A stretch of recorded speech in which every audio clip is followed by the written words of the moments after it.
Olá, sejam todos muito bem-vindos ao Sã Doutrina. O Sã Doutrina é o programa da Igreja Presbiteriana de Pinheiros que oferece a você gratuitamente um curso de Teologia Reformada. Esse é o nosso 58º programa Sã Doutrina e nós estamos estudando Cristologia, o grande tema da Cristologia.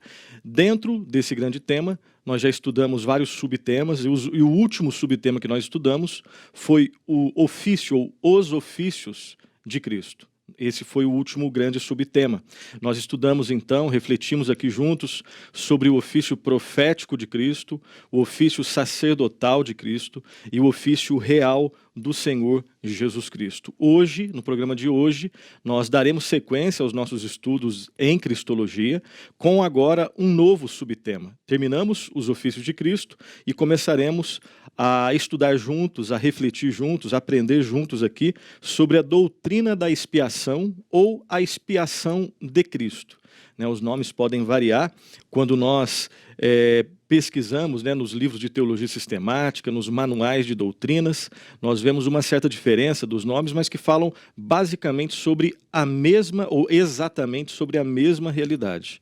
A doutrina da expiação, a expiação que foi feita pelo Senhor Jesus Cristo. Então esse é o novo subtópico, o novo subtema que nós estudaremos, começaremos a estudar aqui no Sã Doutrina, nesse grande tema da Cristologia. Será projetado aí para você agora um breve esboço sobre os 3 tópicos que nós veremos nesse subtema que nós começaremos a estudar sobre a doutrina da expiação. Então, acompanhe comigo, nós veremos hoje, primeiramente, a definição de expiação, o que é expiação, o que significa esse termo teológico, expiação. Depois nós estudaremos juntos sobre a causa motivadora da expiação, qual foi a causa, ou as causas motivadoras que motivaram a expiação. E, em último lugar, nós veremos a necessidade da expiação. A expiação realmente era necessária? Haveria alguma possibilidade de salvação de Deus, o Deus santo, justo, misericordioso, gracioso, que é amor perfeito? Seria possível Deus salvar o homem perdido em seus pecados, morto em seus pecados, de uma outra forma que não fosse mediante uma expiação substitutiva? Nós falaremos sobre isso no final do programa de hoje.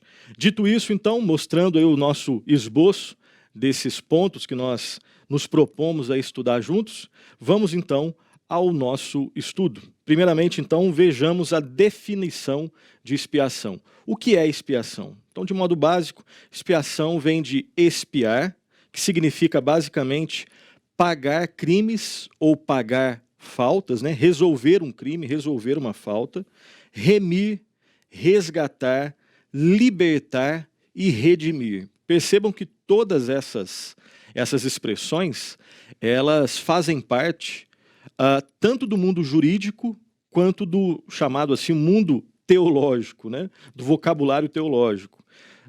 Pagar crimes ou faltas, remir, resgatar, libertar, redimir, expiar, são termos que fazem parte desses 2 mundos, do mundo jurídico e do mundo também teológico. Obviamente, guardadas as devidas proporções e as suas aplicações dentro desses panos de fundos diferentes, mas isso aqui nos traz uma reflexão que é na própria Escritura que nós vemos essa linguagem, onde existe um tribunal, um juiz justo, os réus, o advogado, o acusador.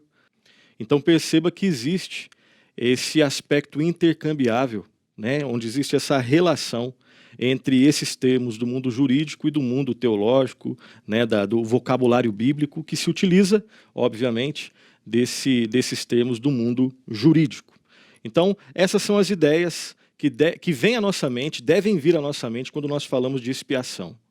Tem a ver com espiar. O que é espiar? Não é você ficar fuxicando a vida do outro. Não, essa é outra questão. Aqui nesse aspecto aqui, que é o que nos interessa, pagar crimes, pagar faltas, resolver algo errado que aconteceu de modo justo, remir, redimir, resgatar, libertar, enfim. Então essas são ideias básicas, tá? Vamos tentar aprofundar agora um pouco. Agora vamos pedir ajuda aqui para um teólogo, o Wayne Grudem, que na sua teologia sistemática, ele dá uma breve definição, bem breve definição, do que é expiação. Vai ser projetado aí para você. Wayne Grudem diz o seguinte: expiação é a obra que Cristo realizou em sua vida e sua morte para obter nossa salvação. Perceba a simplicidade, né, o aspecto conciso e fiel às Escrituras. Expiação é a obra que Cristo realizou em sua vida e em sua morte. Com qual finalidade? Para quê? Né? Qual que é o telos, né? A finalidade? Para obter, para conseguir a nossa salvação. Para nos salvar. Okay? Algumas considerações sobre essa definição do Wayne Grudem. Então aqui é importante perceber que nessa definição aqui do Wayne Grudem, o uso da palavra expiação, ele é mais amplo do que normalmente ele é utilizado. Normalmente o termo expiação é utilizado somente, é usado somente para falar daquilo que Cristo realizou em sua morte. O Wayne Grudem deixa bem claro que expiação está relacionado diretamente àquilo que Cristo realizou em sua vida e em sua morte para obter, né, para garantir a nossa salvação. Então, primeiro existe esse aspecto mais amplo nessa definição curta, simples e fiel às Escrituras do Wayne Grudem. Mais uma consideração sobre essa definição aqui do Wayne Grudem é que nessa definição, como nós falamos, vamos ampliar um pouquinho mais, a expiação está relacionada aos benefícios salvíficos, salvadores, que Cristo alcançou e que estão baseados na sua vida, na sua morte e na sua ressurreição. Então perceba esse aspecto, novamente repetindo aqui para ficar bem claro, esse aspecto amplo da definição proposta aqui pelo Wayne Grudem. Expiação tem a ver, está relacionada à obra, é a obra que Cristo realizou na sua vida, na sua morte, na sua ressurreição, com a finalidade, o propósito de obter, garantir salvação para aqueles que creem em Cristo e na sua obra. E uma última consideração, nesse primeiro ponto nosso aqui, nós estamos refletindo sobre a doutrina da expiação, a expiação de Cristo. Primeiramente, definição, o que é expiação?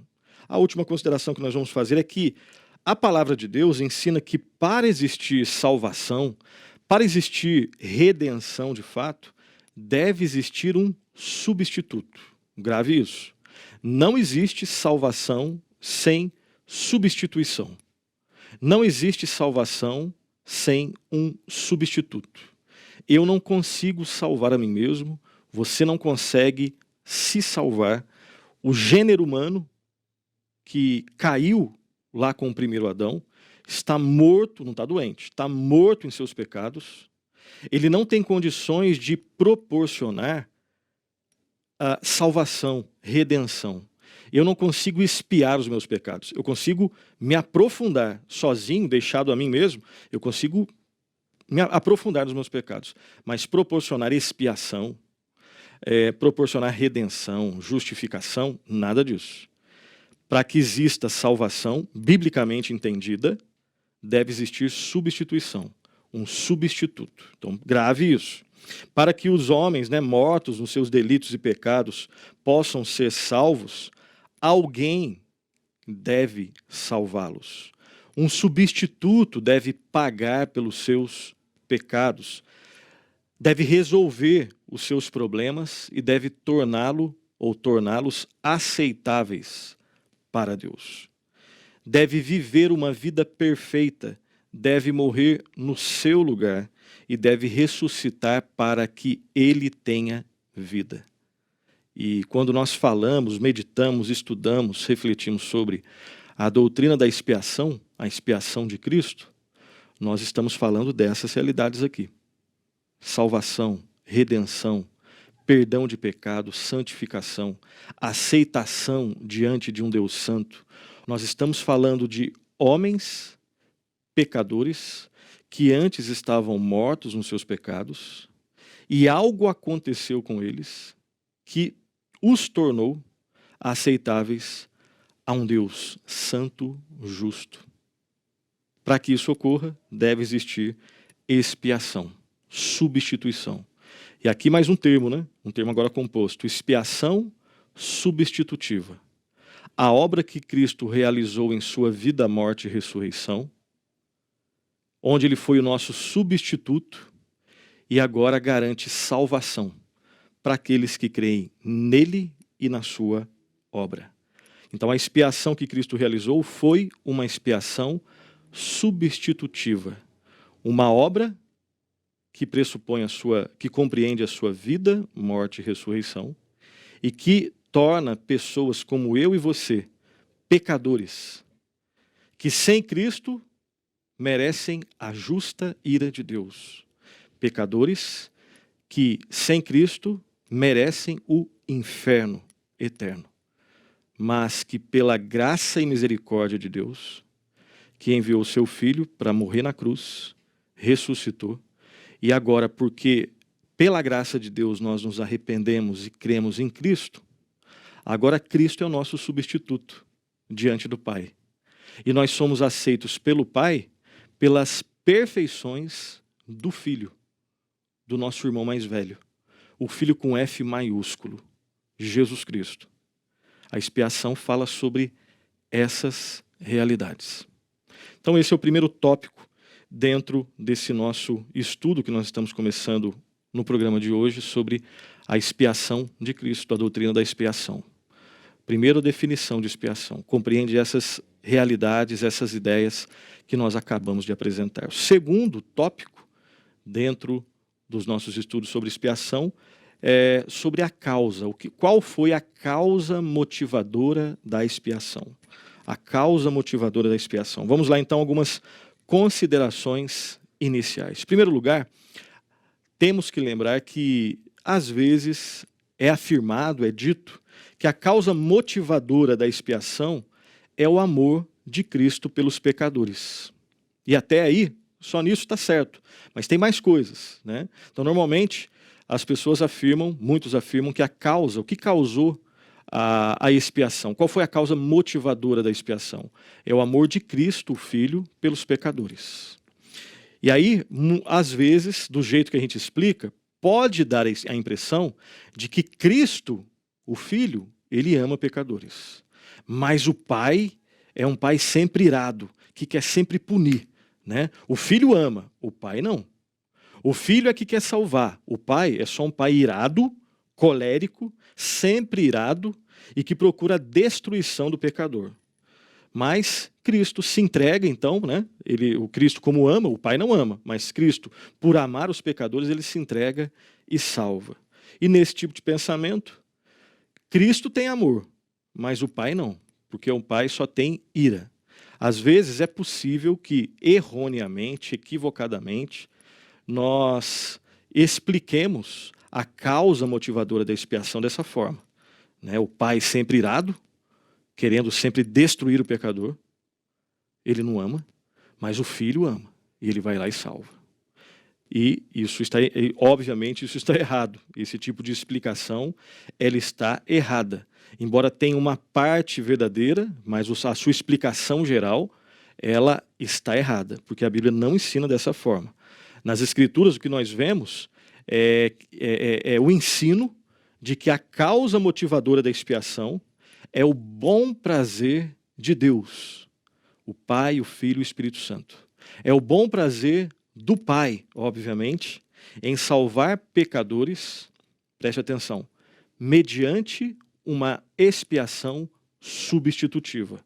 Ou seja, que é feita por meio de um substituto. Qual foi, então, a causa motivadora da expiação?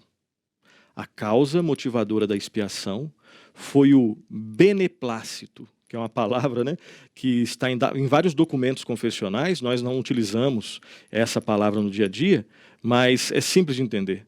A causa motivadora da expiação foi o beneplácito, que significa o bom prazer, o prazer bom de Deus